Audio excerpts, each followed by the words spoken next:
जी, मेरी तरफ से मेरे तमाम दोस्तों को, अजीज़ों को, बहन भाइयों को अस्सलाम वालेकुम। आज जो वीलॉग में जो ज़ेरे बहस बात या जिस पर बात करूंगा वो एक तो वो जो साइफर गायब हुआ है और उसके अलावा नून लीग ने जो अपने बेंच तब्दील होने पर खदशात का इजहार किया है, इस पर बात होगी।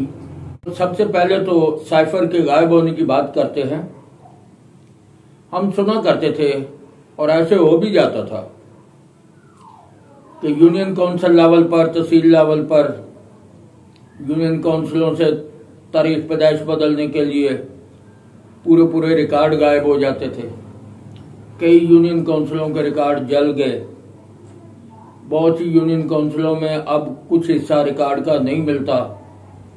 वो जो सेक्रेटरी बैठे हैं वो कह देते हैं जी रिकॉर्ड गायब हो गया है, रिकॉर्ड नहीं है, सिर्फ इतना लिख देते हैं और एक आध बंदे के लिए वो सारा मामला जो है वो ज़ाया किया होता है और बकाया कौम जो है वो बेचारी जलील ख्वार होती रहती है। तो उसका भी कभी कोई हल नहीं निकला कि ये रिकॉर्ड कहाँ गया, किसने चोरी किया, कैसे हुआ। बस एक थाने में रिपोर्ट दर्ज कराई और सारा अमला बरियल जमा हो गया। इसी तरह साइफर के बारे में भी है कि वो भी अचानक से गायब हो गया है और वो अब जो उसका मिलना है वो तो मुश्किल ही है, लेकिन साइफर को आम आदमी कोई हो तो इसे बरामद करने के लिए उस पर कोई कार्रवाई की जाए। लेकिन चूंकि वो इमरान खान साहब हैं, वहाँ पर जो है वो वैसे ही बत्तियाँ डिम हो जाती हैं जाके। उनके लिए तो मुल्क में कानून भी दो तरह का है, वैसे भी यहाँ पर दो तरह का कानून चल रहा है। तो अब असम्बली में ये करारदाद पास हो चुकी है कि उस पर मुकम्मल तौर पर जो है वो कार्रवाई की जाएगी और वो FIA को भेज दिया गया है और उनसे को बकाया जो मुआवनत के लिए जो अहकामात दिए हैं उस पर तो कार्रवाई होगी। पता नहीं होगी या उसका भी कोई अदालती मतलब आर्डर आ जाता है, कुछ स्टे आर्डर हो जाता है या उसे रोक दिया जाता है, वक्त ही बताएगा। इससे पहले भी इलेक्शन कमिश्नर के पास बहुत से PTI के जो अहदेदार हैं वो पेश होने की बजाय वहाँ से जब नोटिस आता है तो वो अदालतों का रुख करते हैं और वहाँ जाके वो उसे उलझा देते हैं। ठीक है, ये जो कहते हैं ना मुझे गिरफ्तारी का शौक़ नहीं, तो लेकिन ये गिरफ्तारी का इतना शौक़ है कि किसी एजेंसी के सामने ये पेश होने के लिए जाते भी नहीं हैं और अदालतों से रिलीफ लेने की कोशिश करते हैं। इससे पहले भी एक इंक्वायरी में जब ये गए थे तो थाने नहीं गए, इमरान खान साहब DSP के दफ्तर SP के दफ्तर में गए थे और वहाँ से वापस आ गए थे। तो थाना तो वैसे भी थाना है ना, तो आम आदमी के लिए तो ऐसा नहीं होता कि घर बैठे जमानतें भी मिल जाए, लेकिन अब रवाज चल निकला है कि कुछ लोगों के लिए ये उन्हें नूरी मखलूक समझा जा रहा है और ये हो रहा है। तो नून लीग ने ये जो बेंच तब्दील हुआ है, इस बेंच के बारे में भी फेसबुक पर या सोशल मीडिया पर हम देख रहे हैं कि बहुत से उनको खदशात हैं कि इससे पहले जो है जजेस जो है इनके फैसले जो है वो मौजूद हैं। तो इससे पहले भी वो कुछ फैसले इन बेंचों के, इन जजेस के नून लीग के खिलाफ जो आए हैं वो ऑन रिकॉर्ड है। करें 12 उसकी 6 तारीख है गालबन, तो 6 तारीख को ही पता चलेगा कि उसका क्या फ़ैसला होता है और वो क्या फ़ैसला करते हैं। तो सबसे ज़्यादा जो मुल्क में हलचल मची हुई है वो इसी बात पर है कि वो जो साइफर और रिकॉर्डिंग है उस बारे में ज़्यादातर जो है वो तवज्जो दी जा रही है और उस पर काम हो रहा है, उसकी इंक्वायरियाँ होती हैं या जो भी होता है।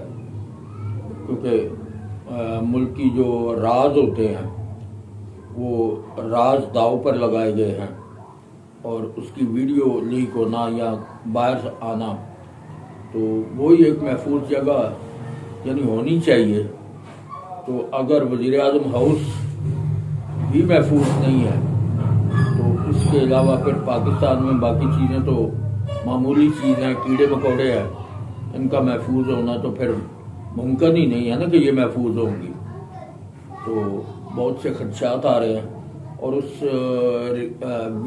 वीडियो रिकॉर्डिंग या ऑडियो रिकॉर्डिंग जो सामने आई है, जो उसके सबूत मिले हैं, उसमें बहुत से सवालात उठ रहे हैं कि मुल्की जो राज थे उनको दाव पर लगाया गया है और जो रिकॉर्डिंग हो गई वो तो हो गई, लेकिन जो असल कच्चा था बाहर आया है, जो कौन क्या कर रहा है और कौन मुल्की मुफाद के लिए बेहतर है, कौन मुल्क के लिए जो है ये मुल्क का नुकसान करना चाहता था, उस रिकॉर्डिंग से ये चीज़ सामने आई है।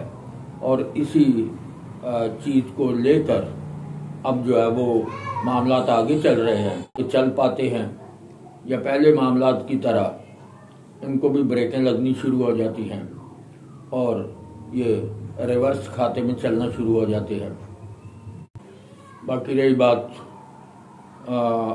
आम आवाम की तरफ आ जाते हैं, अवामी मसाइल की तरफ आ जाते हैं कि अवाम की क्या सूरत हाल है इस वक्त।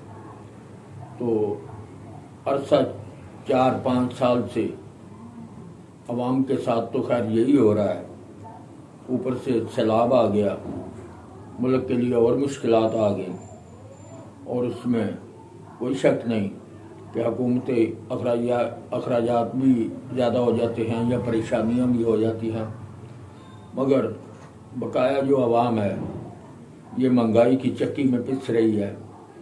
इसके लिए अब वफाक ने जो आम ज़रूरियात ज़िंदगी हैं उसके लिए कह दिया कि वो पंजाब हुकूमत करेगी, सूबाई हुकूमतों का काम है उस पर कंट्रोल करना, ये जो मामला चलाने। तो बकाया चलो वफाक के ज़िम्मे भी 2 चीज़ें तो आती हैं, 3 चीज़ें आती हैं, सुई गैस, बिजली और पेट्रोल। अब इन 3 चीज़ों से ऐसी हैं कि हर आदमी इनके साथ मुंसलिक है, हर घर जो है इससे मुतासर होता है।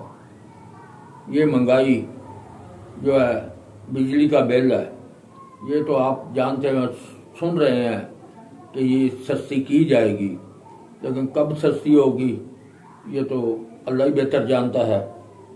तो इसलिए अगर हुकूमत इस कौम पर तरस करे और बिजली के बिल में कमी पैदा कर दे तो आवाम को कुछ रिलीफ मिल जाए। पहले भी वापडा से कोई इतना रिलीफ नहीं मिलता। आप देखें, रिलीफ देना हो असूल ये है कि आपकी कोई चीज़ मैं इस्तेमाल करता हूँ, वो जितनी देर मैं इस्तेमाल करूँगा उसका किराया उतना ही लिया जाएगा मुझसे। ये एक अजीब सा सिस्टम है, कुछ अदारों में ऐसा चल रहा है कि आप उसमें सोच भी नहीं सकते और उसका हल भी कोई हुकूमत नहीं करती। सवाल ये पैदा होता है कि एक बंदा, उसे बिल आता है, वो आधा बिल जमा करा देता है एंड टाइम, तो बकाया आधा बिल बचता है उसको, लेकिन उससे अगले बिल में जो जुर्माने की रकम वसूल की जाती है वो पूरे पैसों की वसूल की जाती है। जो पैसे उसने जमा करा दिए हैं वो आराम ले लाई गए ने, यानी उसका कोई उन्होंने कटौती नहीं की कि इसने आधी रकम जमा करा दी है, उसका सूद जो लगता है, मुनाफा जो लगता है, उसे खत्म क्यों नहीं किया जाता। ये मीठी और वाइट कॉलर करप्शन, जिसे कोई बंदा, जिसका आज तक किसी ने हिसाब नहीं किया, यही सूरत हाल सुई गैस के मामलात में है। तो इसलिए ये 2 महकमे वफाक के हैं, आप जुर्माना लगाएं, उनसे मुनाफा लें, उनको जो भी कहते हैं, सूद कह लो, मुनाफा कह लो, जुर्माना कह लो, वो आपकी मर्जी है। लेकिन जो रकम जमा हो जाती है उस पर जितना जुर्माना है वो जुर्माना खत्म होना चाहिए, वो दोबारा जुर्माना नहीं आना चाहिए। क्योंकि जो रकम बकाया बच गई है, जो उसने 1 महीना इस्तेमाल की है, उसे आप जरूर उसके पैसे ले लें जो बनते हैं। इसके अलावा जो सबसे जरूरी चीज है कि एक बंदे को आप 3,000 रुपया जुर्माना सिर्फ इस मद में दे रहे हैं, तो बिल आपने लेट जमा कराया है और अगले महीने आपको ये 3,000 जुर्माना है। जुर्माना आपने पूरे 1 महीने का ले लिया, उससे कागजों में डाल दिया, उसके खाते में डाल दिया, लेकिन आप उसको बिल जो की छूट 1 महीना नहीं देते।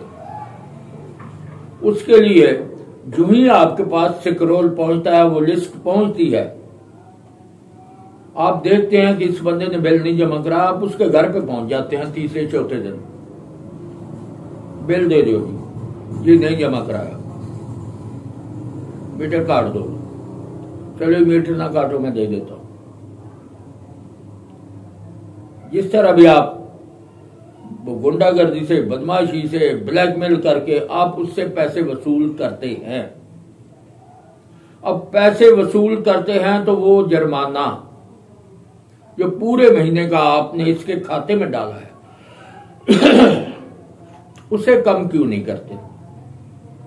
ये कौन सी बदमाशी और यानी कह लो हुकूमती गुंडागर्दी है, महकमाना गुंडागर्दी है ये।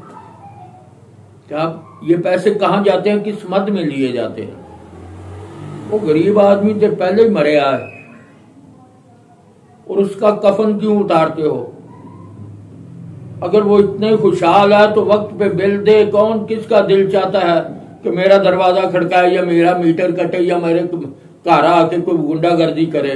कोई नहीं चाहता। इसका मतलब वो मजबूर होता है, उनको पैसे नहीं है, वो बेचारा जलील और ख्वार हो रहा है, वो पैसे कहीं से पकड़ दकड़ के जो भी कर रहा है। और आपकी बदमाशी देखें, आपकी यानी आपका जुल्म देखें, आपकी संगदिली देखें कि वो पहले ही मरे है कि उन्होंने और धक्का दे रहे हो डूंगे पानी दे विच कि ये पानी थोड़ा है, इतने तू बच जाना, चल अगले पानी दे विच जिथे तू मर जाना। भाई उसका 3-4 हजार रुपया जुर्माना है या 2,000 है या 3 है, वो बिल तो 18,000 नहीं दे रहा है वो बेचारा अपना, तो उस पर आपने 2,200 जुर्माना लगाया हुआ है, तो वो 18 नहीं दे रहा, आप उससे 20 मांग रहे हैं। जुल्म की बात है। और वो जाता जाके 10,000 की किस्त कराता है, 10 अगले महीने डालता है। वो 10,000 की किस्त डाली आपने, आप वो 1,000-1,100 जो बनता है उसका वो खत्म तो नहीं किया। तो लिहाजा ये वफाकी हुकूमत का काम है। वफाक से हमारी ये गुजारिश है कि बराए मेहरबानी, जहां बिजली का मामला इशू चल रहा है कि इसे सस्ता करो, इसके साथ ये करप्शन हो रही है, इस करप्शन का खात्मा किया जाए।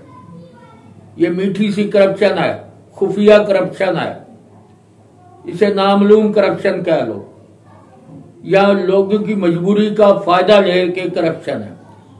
तो मजबूर तो पहले वो बेबस बेचारा बोलेगा क्या करे, तुम मीटर काट लोगे उसका, और या कहोगे भाई टाइम पे दे जाना सी।